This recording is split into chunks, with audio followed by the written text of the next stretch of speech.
Lions Commanders, the Saturday night 8 p.m. game in Detroit. The highest over-under, I believe, of any football game this season, 55.5 points.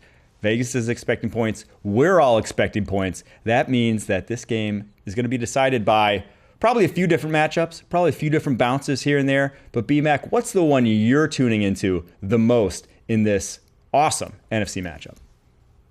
Aaron Glenn, the defensive coordinator for the Detroit Lions. I'm really intrigued to see what kind of game plan he's going to present to the star quarterback in Jayden Daniels. Jayden Daniels is a rookie, but when you watch him play, he looks like a double-digit year vet. He's so cool, collected in the pocket. He's an ultimate playmaker, and you don't want to allow him to have the football with, in a last possession where he needs to score, because he's going to score.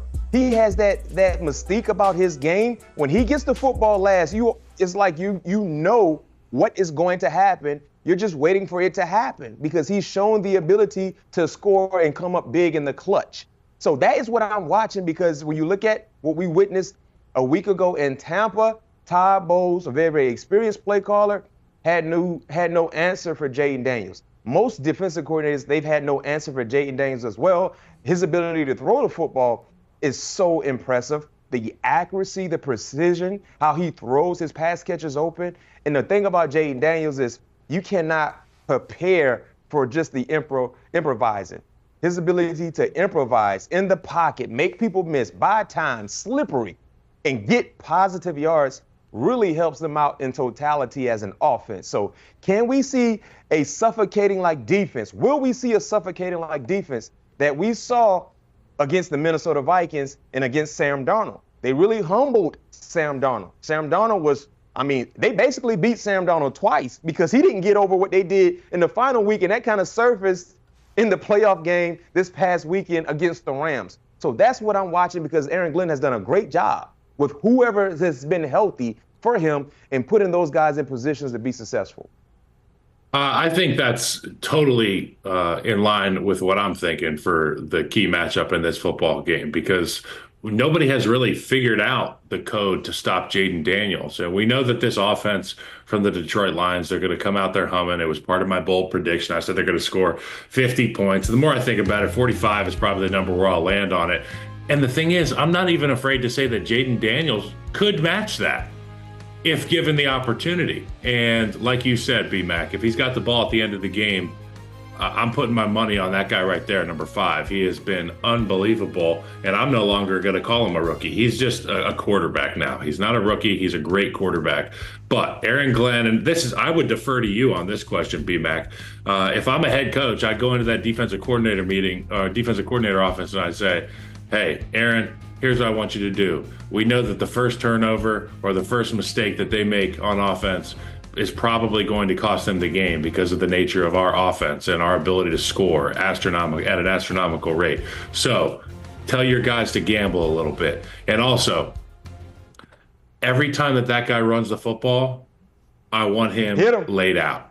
I want him laid out. And we had this conversation about Mahomes towing the line on the sideline. He's playing the game. Am I in? Am I out? You can't hit me. You nana boo boo. No. We're not playing those childish games. We're going to go take the 15 yards if need be, and hopefully he'll learn his lesson, because we know that the entire offense goes through that guy with the football, the skinny guy, number 5.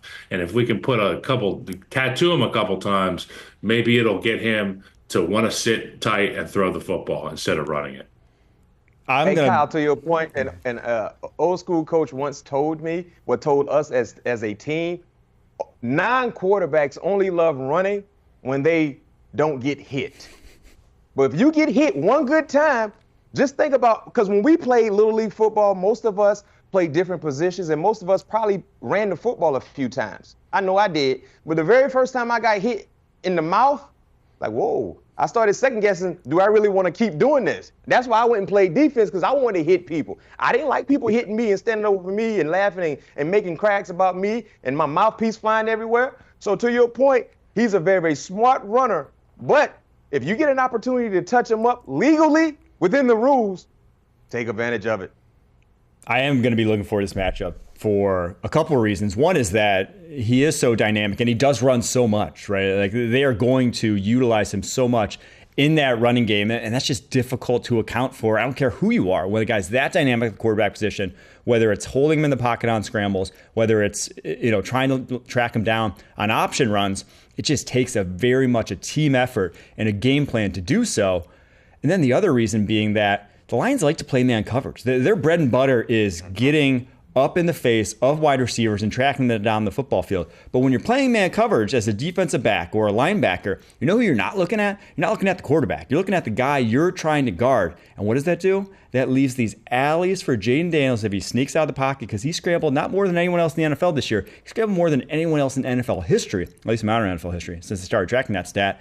The guy is dynamic, and he's going to utilize it. So, BMAC, what do you do as a defensive coordinator then? Do you spy him? Do you play more zone? What's your adjustment to deal with a guy who's that dynamic as a runner?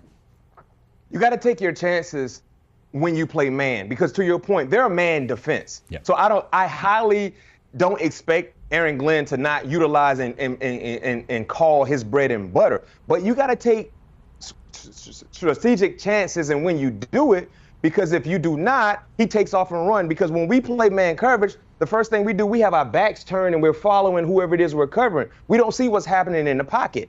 But also, too, one thing I learned about Aaron Glenn and how he calls his play calling sheet, he loves to manipulate what the quarterback sees. Because even if he's playing man, he loves to make it look like it's something else. And that's what we saw that gave Sam Darnold issues. Sam was anticipating one coverage, and then at the blink of an eye, they rolled into something else. And by that time, Kyle, you know how important it is for quarterbacks to call out the protection to the offensive line. With the play clock, you don't have enough time to do that. So these are things I expect to see. But Mike, Aaron Glenn is going to call man because that's their bread and butter. But he's going to be very, very smart and take his chances. And when he does, because to your point, Jayden Daniels will take off at any given time. And he is the type of runner, if he has a window, he can take it 50 or 60 yards because of his speed and his athleticism. Yeah, I think the biggest thing for the Commanders is just don't fall behind, right? Because if you're down a couple scores in this one, all of a sudden that rushing threat, they ain't going to respect it nearly as much as they would have otherwise. So score early, or at least don't let the Lions score early and keep it a tight one. Very much looking forward to this one, though. I think that 55.5, as Kyle alluded to, I think it's a little too low. I think we see a shootout, and it's been a while. It's been a while since we've had one of those, unfortunately, in the NFL.